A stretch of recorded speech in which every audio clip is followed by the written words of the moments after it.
Ladies and gentlemen, I am here with New York Times best-selling author, WWE professional wrestler, one of my favorite guys all time, Mick Foley. Mick, welcome to Psychobabble.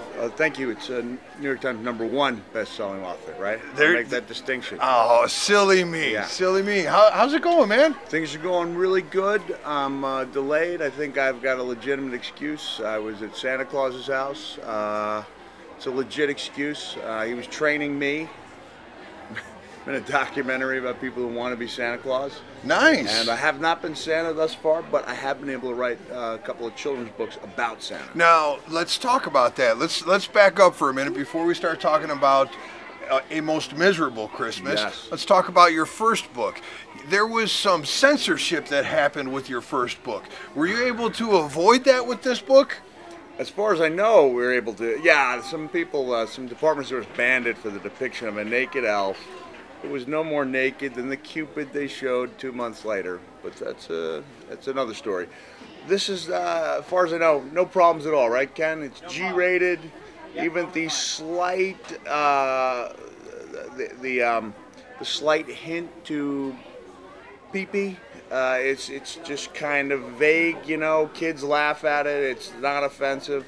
No problems with this one. So what he's talking about, and this won't be the only part of the book that I'll tell you about, is that the main character who seems to be naughty is going to go turn a snowman yellow.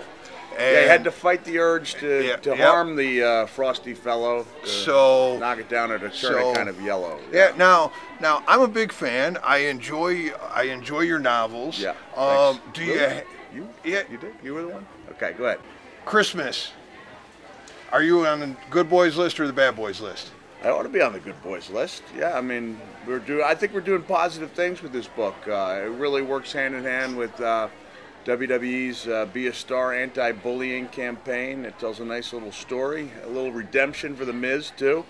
That was DK at Discovery Knowledge's idea. I sent a note saying, "Are you guys okay with the only vaguely happy ending?" Because Miz learned a lesson, but he didn't have a chance to redeem himself. And they were like, actually, we think it'd be nice if it was a little more uplifting at the end. And so it kind of forced me to really think about how we could make that happen. And I'm glad they felt that way, because it's what I like best about the book. Will there be a sequel?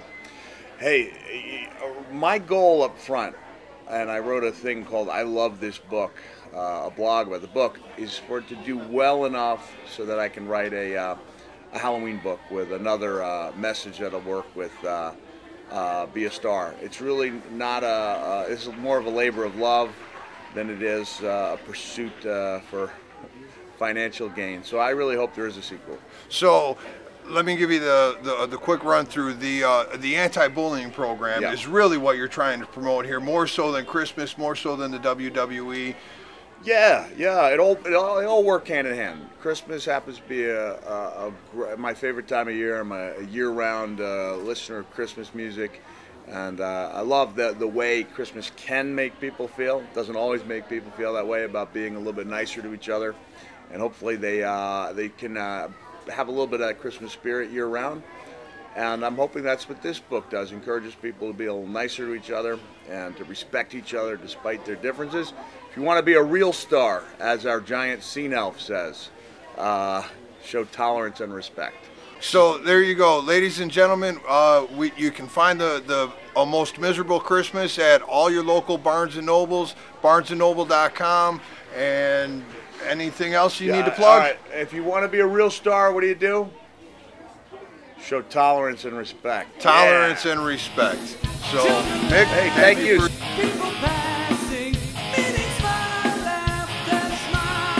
Hello, this is Mick Foley. You are watching Psychobabble. Merry Christmas. Yeah.